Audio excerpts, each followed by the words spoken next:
نحمدہ و نصلی علی رسول کریم اما بعد فاعوذ باللہ من الشیطان الرجیم بسم اللہ الرحمن الرحیم ویؤثرون علی انفسہم ولو کان بہم خصاصہ،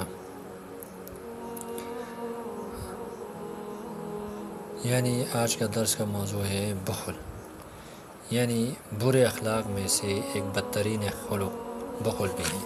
یوں تو بخل کے کئی درجات ہیں، لیکن بخل کا بدترین درجہ یہ ہے کہ انسان ضرورت کے باوجود اپنی ذات پر بھی خرچ نہ کرے، اور کتنے ہی بخیل ہوتے ہیں جو بیمار پڑ جاتے ہیں مگر روپیہ ہوتے ہوئے بھی علاج نہیں کرتے، ان کا لباس پھٹ جاتا ہے مگر نیا خریدنے کو ان کا دل نہیں چاہتا، ان کے اہل و عیال عزیز و اقارب ضرورت مند ہوتے ہیں مگر ان پر ایک پائی بھی خرچ نہیں کرتے، دین اسلام کی اشاعت کے لیے انہیں پکارا جاتا ہے مگر وہ کبھی لبیک نہیں کہتے، انہیں کمانے جمع کرنے اور بچا بچا کر رکھنے کا فن تو آتا ہے مگر خرچ کرنے کا حوصلہ نہیں ہوتا۔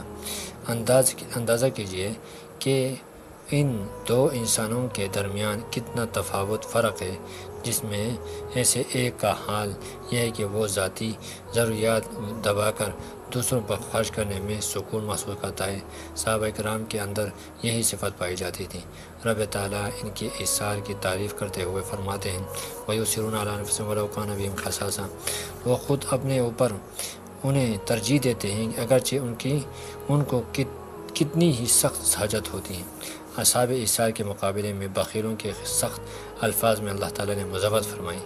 اللہ تعالیٰ اشارہ فرماتے ہیں وَلَا يَحْسَبَنَّ الَّذِينَ يَبْخَلُونَ بِمَا آتَاهُمُ اللَّهُ مِنْ فَضْلِهِ هُوَ خَيْرٌ لَّهُم بَلْ هُوَ شَرٌّ لَّهُمْ سَيُطَوَّقُونَ مَا بَخِلُوا بِهِ يَوْمَ الْقِيَامَةِ وَلِلَّهِ مِيرَاثُ السَّمَاوَاتِ وَالْأَرْضِ وَاللَّهُ بِمَا تَعْمَلُونَ خَبِيرٌ، جنہیں اللہ تعالیٰ نے اپنے فضل سے کچھ دے رکھا ہے وہ اس میں بخل کو اپنے لیے بہتر خیال نہ کریں بلکہ وہ ان کے لیے نہایت بدتر ہے۔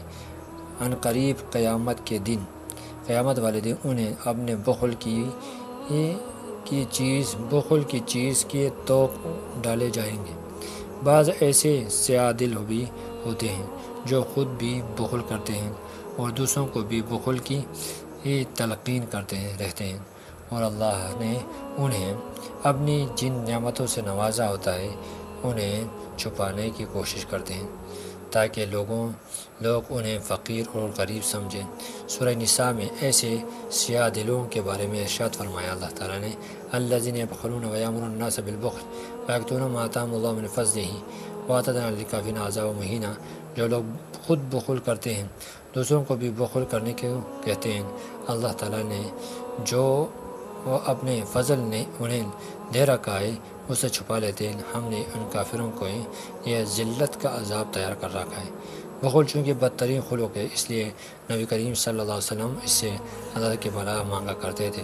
حضرت سے روایت ہے کہ میں نے اللہ صلی اللہ علیہ وسلم کی کثرت سے یہ دعا مانگتے سنا، اے اللہ میں تیری پناہ مانگتا ہوں فکر اور غم سے، عاجز آنے والی سستی سے، بخل اور بزدلی سے، قرض کے بوجھ اور انسانوں کے تسلط اور غلبے سے۔ مسند احمد کی روایت میں ہے کہ ایک بڑا پرلطف واقعہ مذکور ہے۔ حضرت جابر بن عبداللہ رضی اللہ عنہ کہتے ہیں کہ ایک آدمی نے نبی کریم صلی اللہ علیہ وسلم کے پاس آیا اور عرض کیا کہ فلاں شخص میرے باغ میں ایک درخت ہے، مجھے اس کے بار بار آنے سے تکلیف ہوتی ہے۔ حضور صلی اللہ علیہ وسلم نے متعلقہ شخص کو بلا کر فرمایا فلاں کے باغ میں جو تمہارا درخت ہے وہ مجھے بھیج دو۔ اس نے انکار کر دیا۔ آپ نے فرمایا کہ چلو مجھے ہبہ کر دو۔ اس نے کہا ہبہ بھی نہیں کروں گا۔ آپ نے فرمایا کہ جنت میں اس کے بدلے درخت لے لینا۔ اس نے اس پیشکش کو بھی منظور نہیں کیا۔ تو آپ نے فرمایا میں نے تجھ سے بڑا بخیل کوئی نہیں دیکھا سوائے اس شخص کے جو سلام کرنے میں بھی بخل کرتا ہوں۔ سلام کا جواب نہ دینے والے کی طرح آپ نے اس شخص کو بھی بہت بڑا بخیل قرار دے دیا جسے آپ پر درود شریف پڑھنے کی توفیق نہیں ہوتی۔ حضرت ابو ذر رضی اللہ عنہ سے روایت ہے کہ میں نے ایک دن گھر سے نکل کر رسول اللہ صلی اللہ علیہ وسلم کی خدمت میں حاضر ہوا۔ آپ صلی اللہ علیہ وسلم نے فرمایا کیا میں تمہیں انسانوں میں سب سے زیادہ بڑے بخیل کے بارے میں نہ بتاؤں؟ صحابہ نے عرض کیا رسول اللہ صلی اللہ علیہ وسلم ضرور بتائیے۔ آپ صلی اللہ علیہ وسلم فرمایا جس شخص کے سامنے میرا ذکر ہو لیکن وہ مجھ پر درود شریف نہ پڑھے تو یہ انسانوں میں سب سے زیادہ بخیل شخص ہے۔ صلی اللہ علیہ نبی صلی اللہ علیہ وسلم۔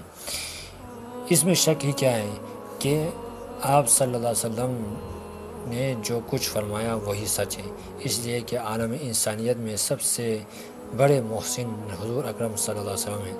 آپ کے احسانات بے شمار ہیں، ان احسانات کا بدلہ اور تو ہم کیا دے سکتے ہیں؟ کم از کم درود شریف تو پڑھ سکتے ہیں، بالخصوص جب آپ صلی اللہ علیہ وسلم کا نام نامی ہمارے سامنے ذکر کیا جائے، تب تو ہدیہ درود آپ صلی اللہ علیہ وسلم پر ضرور بھیجنا چاہیے۔ وہ شخص کتنا حرمان نصیب ہے، یعنی محروم ہے، جسے آپ کا اسم گرامی سن کر بھی زبان ہلانے کی توفیق نہیں ہوتی۔ جو شخص مالی استطاعت کے باوجود اپنے غریب رشتہ داروں پر خرچ نہیں کرتا، حدیث شریف میں اس کی سخت مذمت فرمائی اور اسے وعید بھی سنائی ہے۔ جریر بن عبداللہ رضی اللہ تعالیٰ عنہ سے روایت ہے کہ رسول اللہ صلی اللہ علیہ وسلم نے فرمایا کہ جو شخص اپنے کسی رشتہ دار کے پاس آئے اور اس سے اللہ کے عطا کردہ فضل کا سوال کرے مگر وہ بخل کرتے ہوئے انکار کر دے، تو اللہ اس کے لیے قیامت کے دن دوزخ سے ایک مخصوص قسم کا سام نکالے گا جس کا نام شجاع ہوگا، جو کہ زبان کو ہونٹوں پر پھیر کر ذائقہ پینے والا ہوگا۔ پھر یہ سام اس بخیل کے گلے میں توق کی طرح ڈال دیا جائے گا۔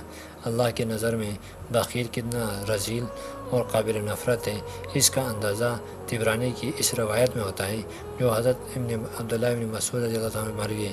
رسول اللہ صلی اللہ علیہ وسلم نے ارشاد فرمایا، جب اللہ تعالیٰ نے جنت عدن کو پیدا فرمایا تو اس میں ایسی نعمتیں پیدا فرمائیں جو نہ کسی آنکھ نے دیکھی، نہ کسی کان نے سنی، اور نہ ہی کسی کے دل میں اس کے بارے میں گمان خیال آیا۔ پھر جنت کو حکم دیا کہ کچھ بولو۔ جنت بولی کہ مومن کامیاب ہو گئے۔ پھر اللہ تعالیٰ نے فرمایا، میری عزت کی قسم، تیرے اندر کوئی بخیل داخل ہو کر میرا قرب حاصل نہیں کر سکتا۔ بخل کے بارے میں چند صحابہ کرام مشائخ کے اقوال بھی ملاحظہ فرمائے۔ حضرت علی فرماتے ہیں کہ بخل ذلت کی چادر ہے اور بسا اوقات سخی اپنی سخاوت کی وجہ سے جنت میں داخل ہو جاتا ہے۔ حضرت محمد بن منکدر رحمۃ اللہ فرماتے ہیں، جب اللہ تعالیٰ کسی قوم کے اپنے ہی اعمال کی وجہ سے اس کے ساتھ برائی کا ارادہ فرماتے ہیں تو اس کے بدترین لوگوں کو ان کے پر مسلط فرماتے ہیں اور ان کا رزق بخیلوں کے ہاتھوں میں رکھ دیتے ہیں۔ حضرت بشر حافظ رحمۃ اللہ علیہ فرماتے ہیں کہ بخیل کی طرح دیکھنا دل میں قساوت پیدا کر دیتا ہے اور بخیلوں کی ملاقات ایمان والوں کے لیے حزن اور ملال کا سبب بن جاتی ہے۔ آخر میں اجمالی طور پر بخل کے نقصانات پر نظر ڈالتے ہیں۔ نمبر 1، بخل ایمان کے ساتھ جمع نہیں ہو سکتا۔ نمبر 2، بہت سارے برے اخلاق کی بنیاد بخل پر ہوتا ہے۔ نمبر 3، بخیل اللہ کی نظر میں مبغوض، انسان کی نظر میں بھی قابل نفرت ہوتا ہے۔ نمبر 4، بخیل اللہ کے بارے میں بدگمانی کی علامت ہے۔ بخل اللہ کے بارے میں بدگمانی کی علامت ہے۔ بخل قلت عقل اور بدتدبیری کی دلیل ہے۔ نمبر 5، بخل کی وجہ سے مالک اور سردار بھی ذلیل ہو کر رہ جاتا ہے۔ نمبر 7، بخیل دنیا میں محروم اور پریشان رہتا ہے، آخرت میں اس سے مواخذہ گرفت ہوتا ہے۔ اللہ رب العزت جو ہے نا ہم سب کو ان باتوں پر عمل کرنے کی توفیق عطا فرمائے۔ ہر قسم کی بخل سے اللہ تعالی ہم سب کی حفاظت